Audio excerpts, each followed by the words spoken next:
Thanks for joining us on the Midday News. I am Nifemi Oguntoye. The presidential candidate of the All Progressives Congress, Muhammadu Buhari, is back in the country from the United Kingdom after a 2-week break from the campaign trail. The APC flag bearer arrived about 5:40 a.m. and declared that he was physically and mentally fit to continue soliciting votes from Nigerians ahead of the March 28 presidential elections.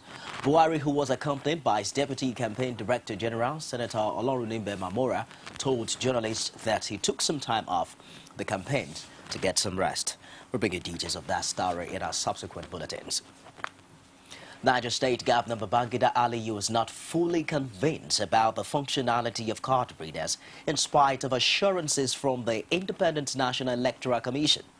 He expresses worries over the ability of the card readers to properly function without hitches in rural areas. Speaking shortly after a closed-door meeting with President Jonathan, he appealed to INEC to ensure that the doubt expressed by political parties over the use of card readers should be looked into to ensure a credible election.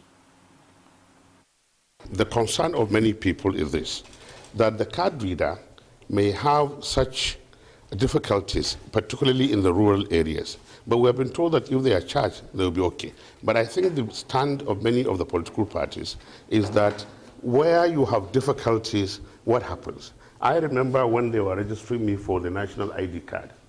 Believe me, for me alone, it took about 1 hour because this machine will do that and the other ones. And suppose it happens like that in the polling unit where you have 500 people accredited, and then it takes the card reader this long to do. I think these are some of the questions we are all asking. Can you perfect it? I understand that INEC is going to conduct some few elementary ways of finding out whether that is possible. And the moment the parties are convinced, I believe it will be okay.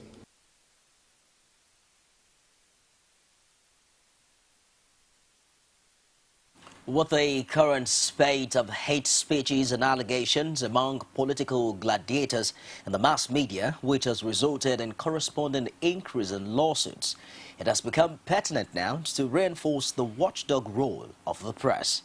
In a symposium organized by the Mail Express weekly newspaper in Ikeja, with the theme, The Role of the Media in Achieving Violence-Free Elections, discussants reiterated the need for the Nigerian mass media to be non-partisan, but stand as an interface between leaders and the electorate. They also called on the press to avoid airing incisive statements.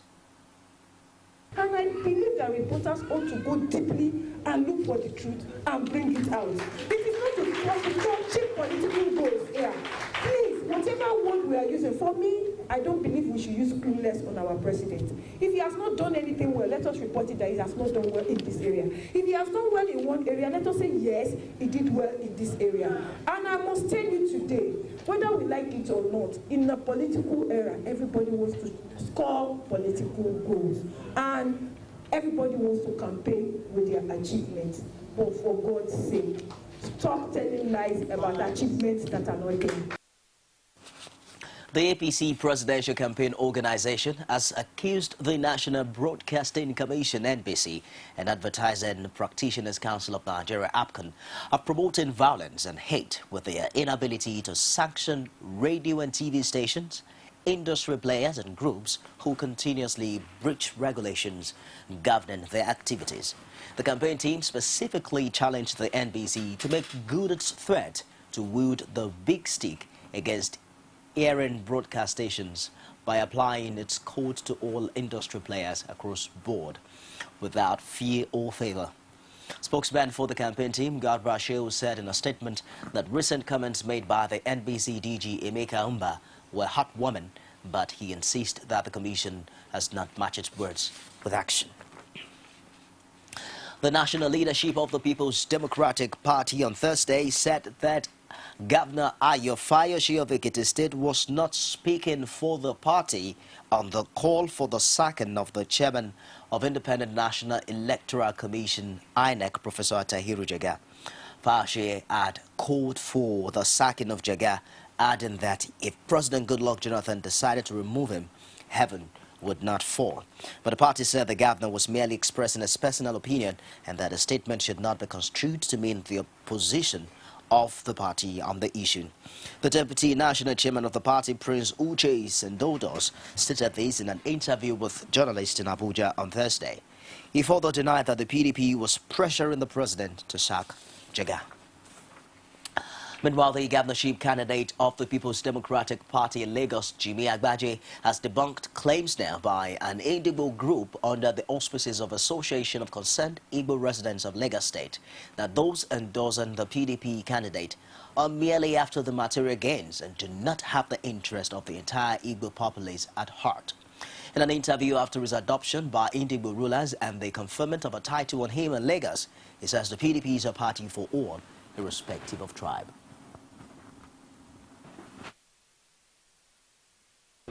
If you followed us to Ladipo Market, where you have predominantly Igbo people there, you will know whether the people believe that they have their interest or not. They have marginalized, they have disenfranchised them considerably, and it's time for them to speak with their permanent voters' cards. I think they just feel threatened. It is clear where we stand, that we're for a Lagos that accommodates everybody. We're not out to discriminate against people. Lagos needs people to thrive on.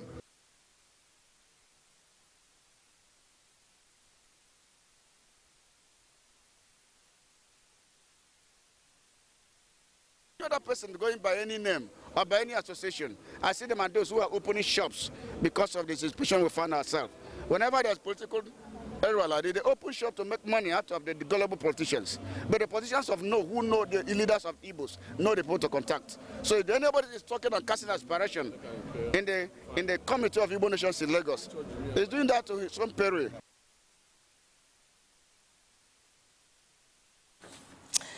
The police authorities in Kano have advised imams of Jumat mosques to step up security committees consisting of resource personnel.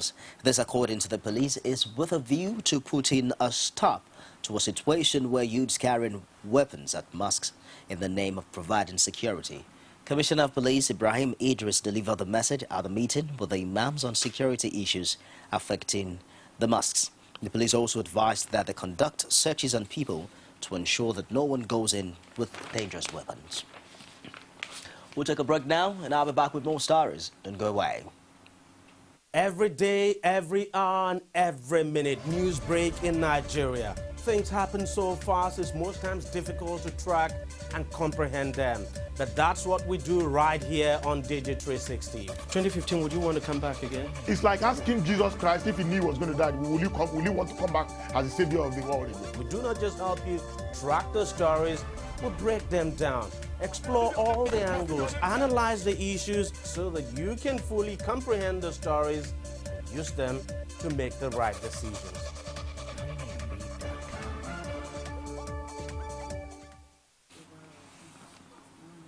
Welcome back. You can get all of our top stories on any of our social media platforms. On Facebook, it's facebook.com/CoreTV News. Our Twitter handle is at CoreTV News NG. You can also stream all of our programs and news live on YouTube. It's youtube.com/CoreTV, never space, at news.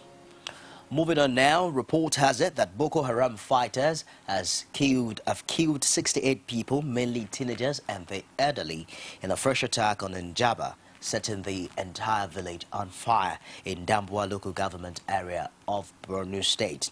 A civilian JTF leader said that the fleeing fighters attacked the remote village between Monday and Tuesday morning and touched houses in the community. Also, a military source said on Thursday that Boko Haram fighters started shooting into houses in Njaba at about 5:30 a.m. on Tuesday. The village is close to the town of Damboa and about 100 kilometers south of Maiduguri, the state capital. Meanwhile, President Goodluck Jonathan has affirmed that more than 200 female pupils kidnapped by Boko Haram at the government girls' secondary school Chibok in Borno State are still very much alive. The president made this revelation during a current affairs program, Kakaki, on the African Independent Television, claiming that the girls were still being kept by Boko Haram, in contradiction to Abubakar Shekau's statement in a video released in October 2014 to the media that he had married off the pupils. In a previous statement, the group's leader had threatened to sell the girls as slaves He argued that if the schoolgirls had been killed, the Boko Haram insurgents commander Shekau would have released a video showing how they were murdered. Eyewitnesses, however, say that Boko Haram fighters have massed in Goza, Borno State, killing several people in the town considered to be the group's headquarters.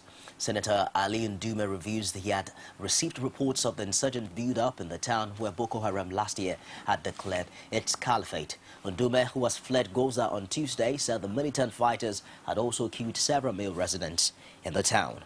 According to a source who confirmed the development, the sect, looking at the rate at which it was losing territories to security agents in recent times, decided to embark on mass killings.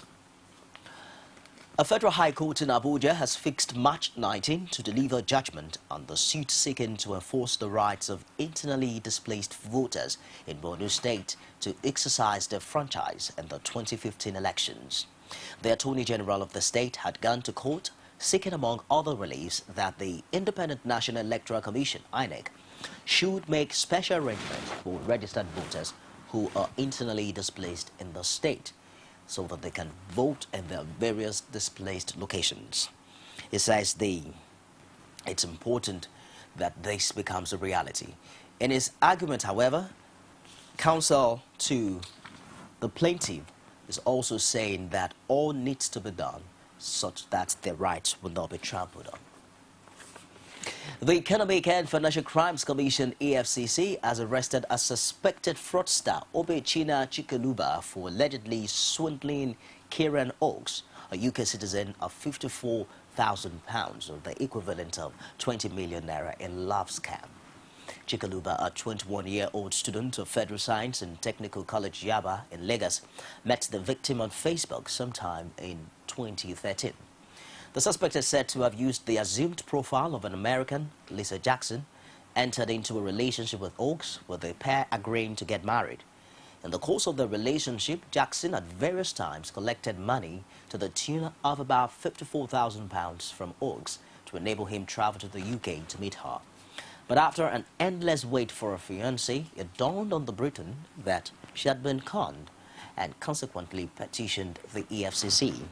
EFCC operatives arrested Chikaluba in a sting operation on February 24, 2014 in Lagos while attempting to collect a parcel sent to him.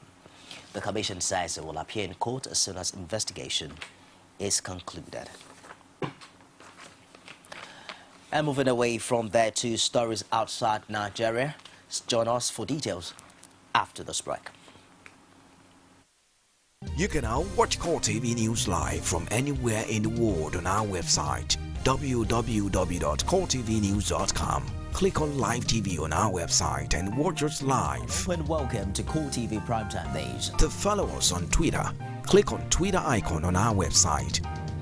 On Facebook, click on the Facebook and YouTube to see all our previous news production. You can also watch us live on YouTube. Click CoreTV, leave a space, then news. CoreTV News, a 24-hour news station. Liberia has released its last Ebola patient and begun its countdown to being declared Ebola-free. Now, this is coming as the country discharges 58-year-old English teacher British Yadolo from the Chinese-run Ebola Treatment Center in the Panesville district of Monrovia, where she was admitted on February the 18th. Her release came as the World Health Organization announced that Liberia had gone a week without reporting any new cases of Ebola for the first time since last May. Since the outbreak began in December 2013, 23,969 people in 9 countries have been affected with the virus, and 9,807 of them have died, according to the latest figures. Of those 9,249 cases, including 4,117 deaths, were in Liberia, which 6 months ago was reporting more than 300 new cases each week. But the huge national and international response helped stem the spread. Of 45 samples tested nationwide last week, none were positive. WHO said adding that it was the first time there had been no new confirmed cases since May 26, 2014. The outlook was less positive, however, in Guinea and Sierra Leone, the other countries affected by the outbreak, which jointly reported 132 new confirmed cases last week. The U.S. ambassador to South Korea, Mark Lippert, is said to be recovering now from surgery on Thursday after having his face and arms slashed by knife-wielding activists in an attack applauded by North Korean state media. Witnesses described how a man armed with a 25-centimeter knife had launched across a table and attacked Lippert at a breakfast function in Center Shore. In a swift reaction, the United States condemned the act of violence, which saw the ambassador rush to hospital where his condition was described as stable after 2.5 hours of surgery that included 80 stitches to a deep gash on his right cheek. The assailant, dressed in traditional Korean clothes and identified as Kim Ki-young, 55, was immediately wrestled to the ground and taken into police custody. In a brief dispatch, North Korea's official called the attack just punishment and a valid expression of resistance that reflected South Korean public opposition to the joint drills which went ahead over Pyongyang's bitter protests. And that wraps it this hour on CoreTV News. Do join us again at the top of the hour for more stories. I'm Nifemi Oguntoye. Thanks for being there.